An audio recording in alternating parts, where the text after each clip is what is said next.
Hello everyone, welcome to RB classes. इस कड़ाके की ठंड में एक बार फिर से मैं भारती गौतम आप लोग का स्वागत करती हूँ एक नए वीडियो लेक्चर में।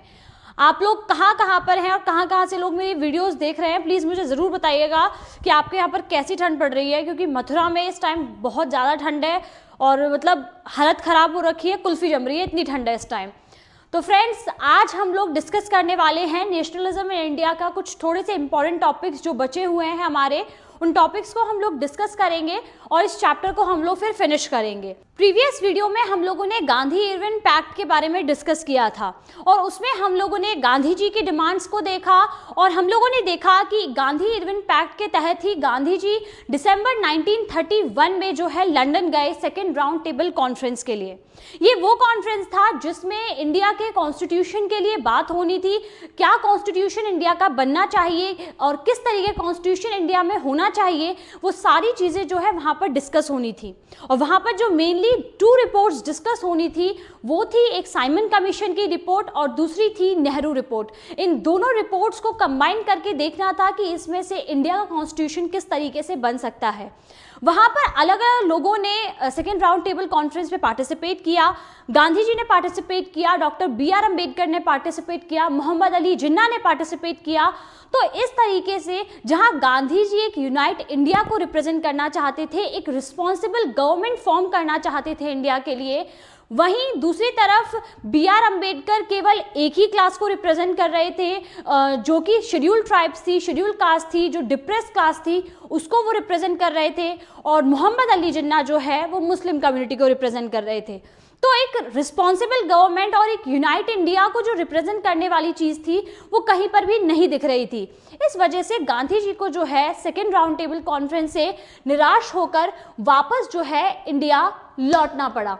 गांधी जी जब वापस लौट कर आए तो उन्होंने देखा कि नए सिरे से ब्रिटिश गवर्नमेंट ने लोगों को टॉर्चर करना शुरू कर दिया है। तो इस वजह से गांधी जी ने 1932 में जो मूवमेंट था सिविल डिसोबीडियंस मूवमेंट, उसको रीलॉन्च कर दिया।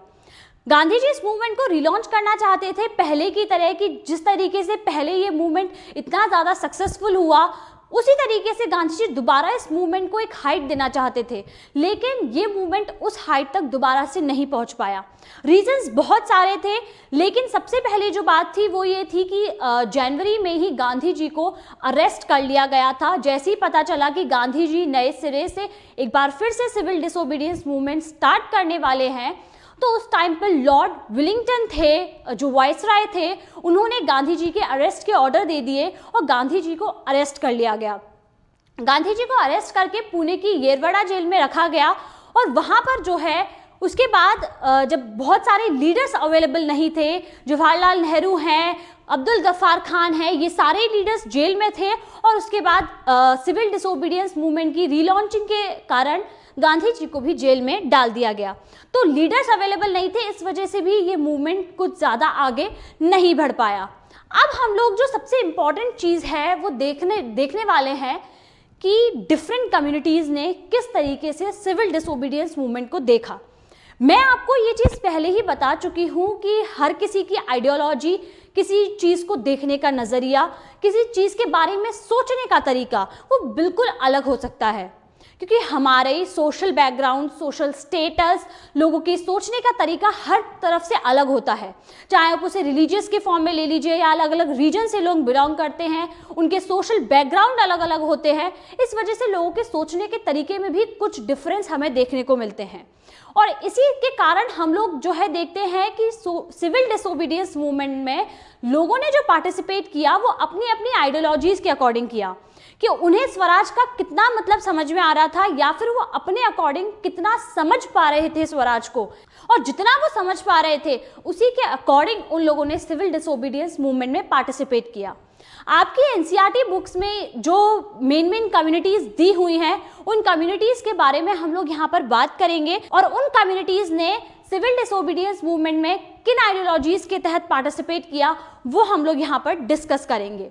तो देखिए, सबसे पहले यहाँ पर जो चीज़ मैंने आपको बताई कि different social groups have different ideals and different meanings of swaraj to participate in civil disobedience movement. तो हर किसी की आइडियोलॉजीज, हर किसी का सोचने का तरीका, हर किसी का नज़रिया बिल्कुल अलग था स्वराज को लेकर। लेकिन जो कुछ कम्युनिटीज़ हैं हम उनके बारे में यहाँ पर डिस्कस करेंगे। देखिए, जो सबसे पहली कम्युनिटी है जिसके बारे में हम लोग बात करने वाले हैं वो है रिच पीजेंट्स कम्युनिटी, यानी कि अमीर किसानों का वर्ग। देखिए, इसमें जो है हम लोग मेनली जो देखते हैं वो है गुजरात के पाटीदार्स और उत्तर प्रदेश के जाट्स। ये कम्युनिटी जो है एक तरीके से रिच पीजेंट्स कम्युनिटी में आती है। ये किसान अमीर हुआ करते थे, लेकिन इनकी भी अपनी कुछ परेशानियां थी और जिसकी वजह से इन लोगों ने सिविल डिसोबीडियंस मूवमेंट में पार्टिसिपेट किया। क्या थी इनकी परेशानियां? देखिए, इन लोगों ने मूवमेंट में पार्टिसिपेट किया, वो इसलिए किया क्योंकि उस टाइम पर ये लोग जो क्रॉप करते थे वो थी कमर्शियल क्रॉप्स। वो सारी क्रॉप्स कमर्शियल क्रॉप्स होती थी और उन क्रॉप्स को बेचना होता था। अब बेचेंगे किसी चीज़ को कब? जब उसकी डिमांड होगी। सेलिंग तो तभी हो सकती है जब उस चीज़ की डिमांड होगी। उस टाइम पर ट्रेड जो है वो पूरी तरीके से बैठ चुका था, यानी कि ट्रेड डिप्रेशन बहुत ज़्यादा था। सारी चीज़ों की डिमांड बिल्कुल ना के बराबर हो चुकी थी, तो उनकी कमर्शियल क्रॉप जो है वो बिल्कुल भी सेल आउट नहीं हो पा रही थी। जब कमर्शियल क्रॉप्स वो लोग बेच नहीं पा रहे थे तो उन्हें कैश नहीं मिल रहा था, उनका कुछ रेवेन्यू नहीं हो रहा था। और जब उनका रेवेन्यू नहीं हो रहा था तो जाहिर सी बात है कि जो टैक्सेस हुआ करते थे वो उन टैक्स को पे नहीं कर पा रहे थे।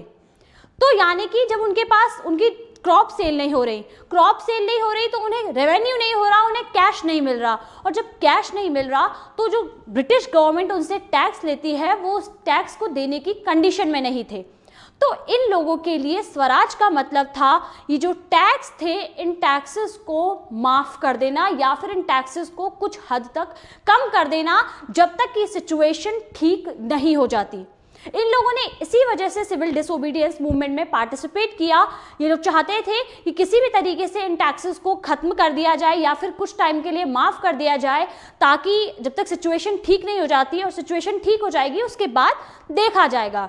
लेकिन जब सिविल डिसोबीडियंस मूवमेंट को ख़त्म कर दिया गया बिना इनकी डिमांड के पूरे हुए तो इन लोगों को बहुत ज़्यादा निराशा हुई। और जब दोबारा से इस मूवमेंट को रीलॉन्च किया गया 1932 में, तो इन लोगों ने इस मूवमेंट में पार्टिसिपेट करने से साफ साफ मना कर दिया और इन लोगों को कोई इंटरेस्ट नहीं रहा इस मूवमेंट में।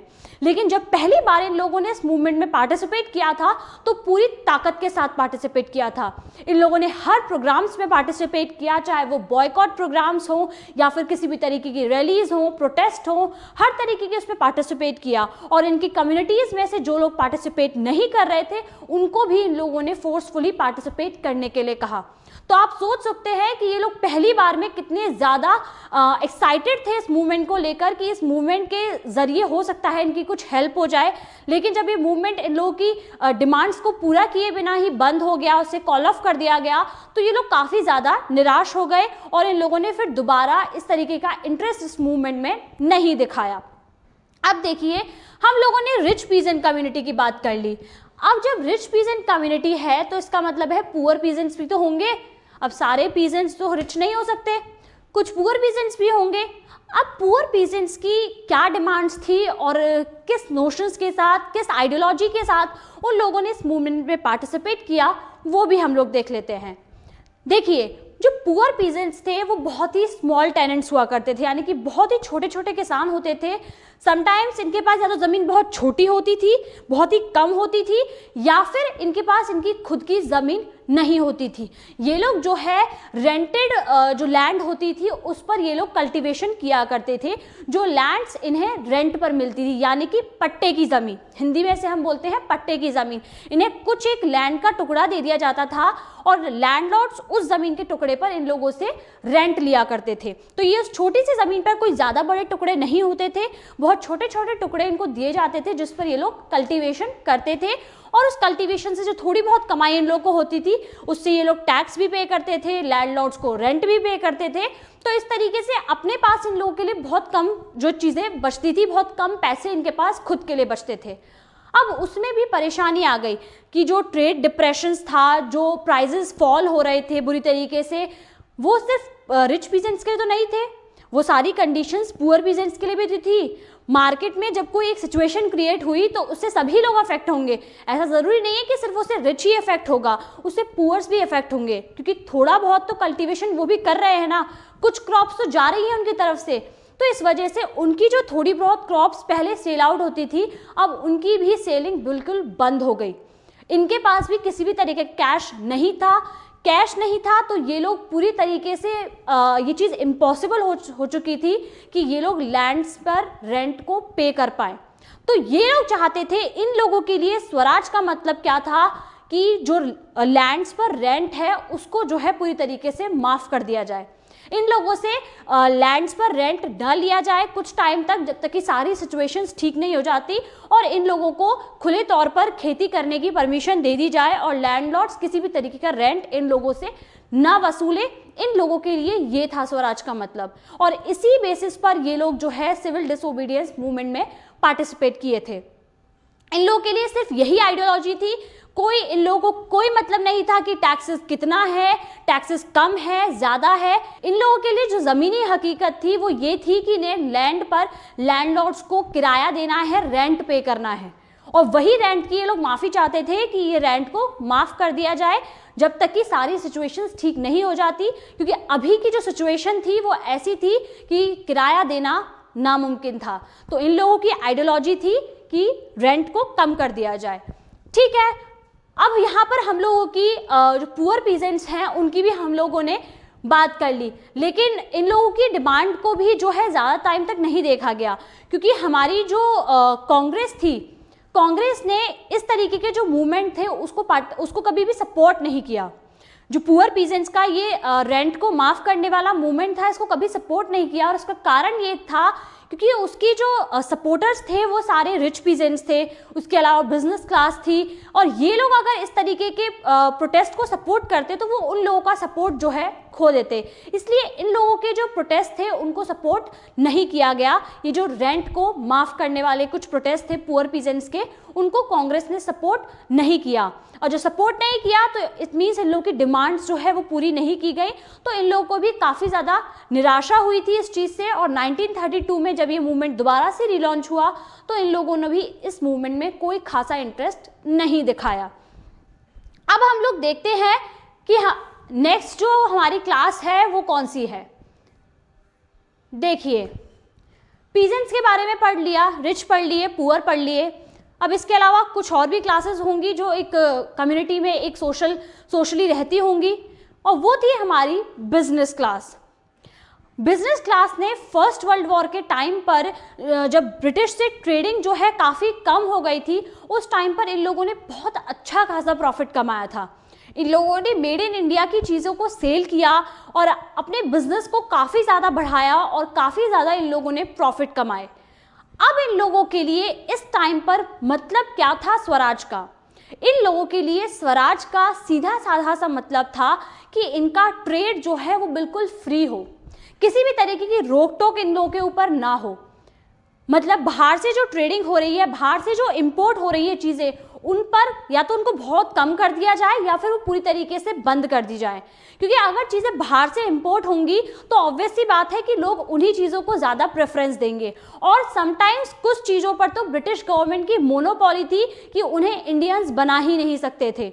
तो ऐसी कंडीशन में जब चीज़ें इंडियंस बना ही नहीं सकते तो वो बाहर से इंपोर्ट होंगी, वही चीज़ें उन लोगों को खरीदनी होंगी। तो इससे जो हमारी इंडियन बिजनेस क्लास थी वो अपने ट्रेड्स को, अपने बिजनेस को, इंडस्ट्रीज़ को ज़्यादा ग्रो अप नहीं कर पा रही थी। इस वजह से वो लोग चाहते थे कि जो इंपोर्ट हो रही हैं चीज़ें, उनका इंपोर्ट जो है वो बिल्कुल बंद कर दिया जाए, उसको कम कर दिया जाए, या फिर इसके अलावा जो भी रोक टोक थी और जो भी फालतू के टैक्सेस इंडस्ट्रीज़ पर, बिजनेसमैन्स पर लगाए हुए थे, उन सभी टैक्सेस को जो है माफ़ कर दिया जाए। और इसी आइडियोलॉजी के साथ जो है उन लोगों ने सिविल डिसोबीडियंस मूवमेंट में पार्टिसिपेट किया। उन लोगों ने ना केवल इस मूवमेंट को फंड किया, इसे इकोनॉमिकली सपोर्ट किया, बल्कि वो लोगों ने आगे आकर भी इस मूवमेंट को काफ़ी अच्छे से सपोर्ट किया। वो आगे आते थे और उन लोगों ने प्रोटेस्ट और बाकी सारी चीज़ों में भी पार्टिसिपेट किया था। इसके अलावा इसके अलावा जो कुछ ऑर्गेनाइजेशंस थी वो भी बिजनेस क्लास ने बनाई थी अपने ट्रेड्स को अच्छा करने के लिए, अपनी इंडस्ट्रीज को अच्छा करने के लिए और ब्रिटिशर्स से उन्हें बचाने के लिए। तो पहली जो थी वो थी हमारी Indian industrial and commerce Congress, जो कि 1920 में बनी थी। इसके अलावा एक और जो थी वो थी हमारी फिक्की, इसकी फुल फॉर्म जो है वो है federation of the Indian chamber of commerce and industry.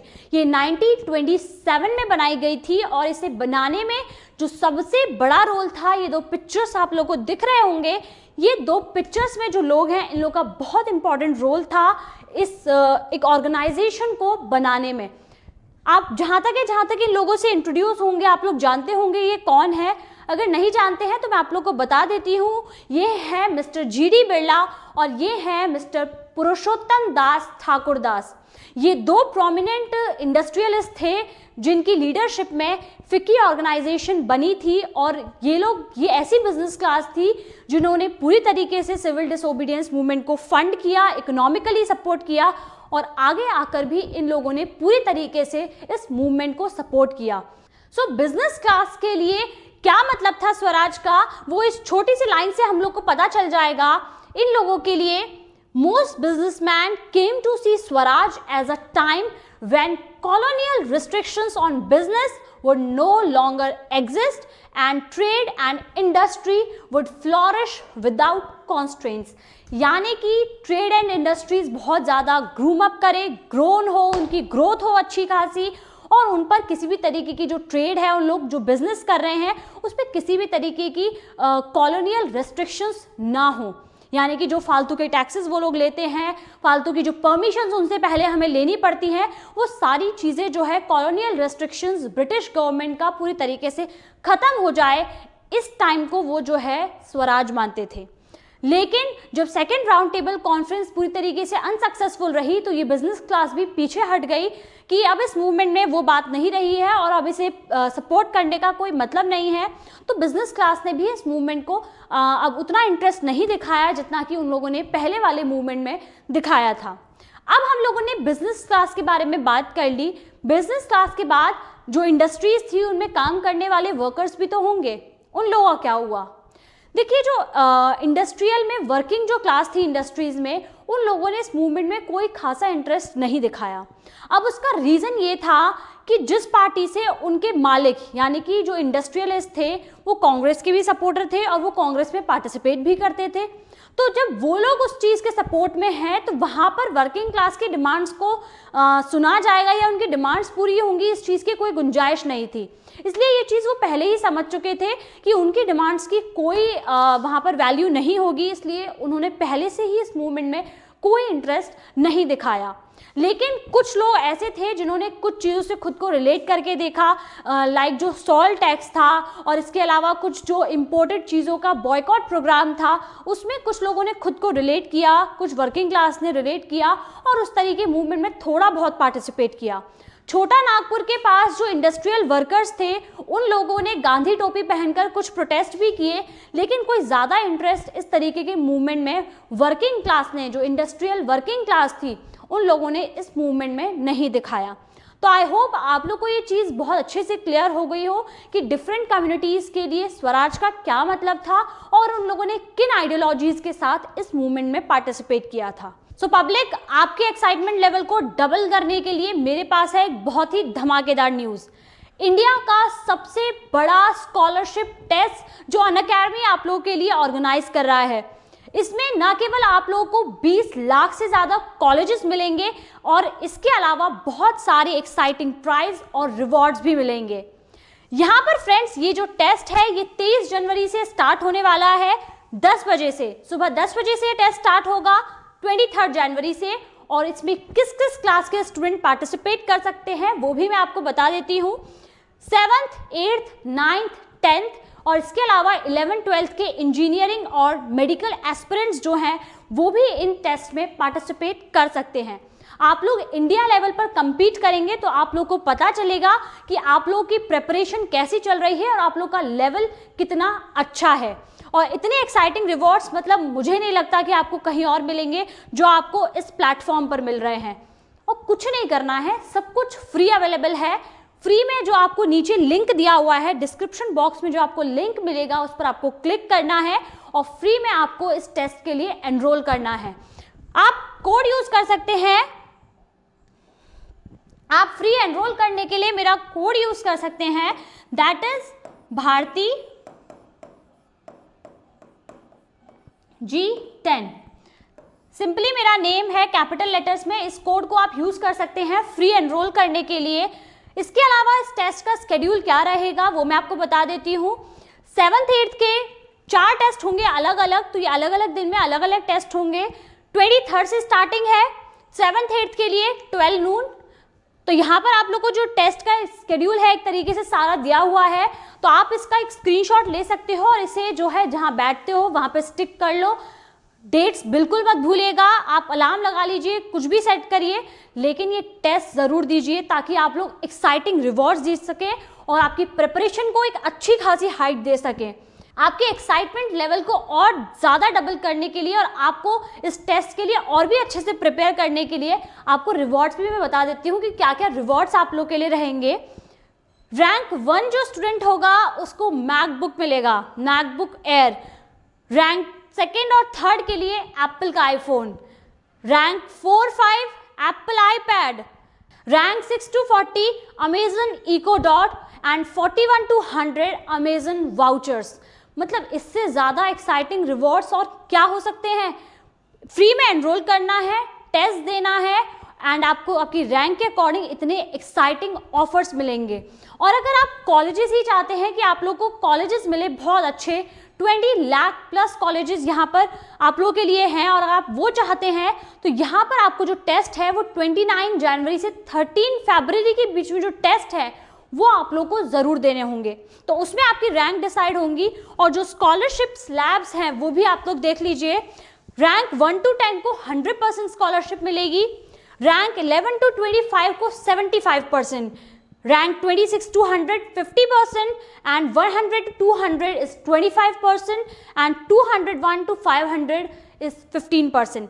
मतलब आपको स्कॉलरशिप तो मिलनी ही मिलनी है। अब आप लोगों को करना है कि आप लोग कौन से लेवल में आएंगे और किस तैयारी के साथ, किस प्रिपरेशन के साथ आप इस स्कॉलरशिप टेस्ट को फाइट करेंगे।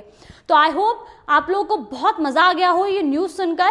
सो जल्दी से जाइए, डिस्क्रिप्शन बॉक्स में जो लिंक दिया हुआ है उस लिंक पर क्लिक कीजिए और अपने आप को टेस्ट के लिए एनरोल कीजिए और इस टेस्ट के लिए अच्छी तैयारी कीजिए। और तैयारी के लिए भी यहाँ पर आप लोगों को प्रैक्टिस टेस्ट अवेलेबल हैं।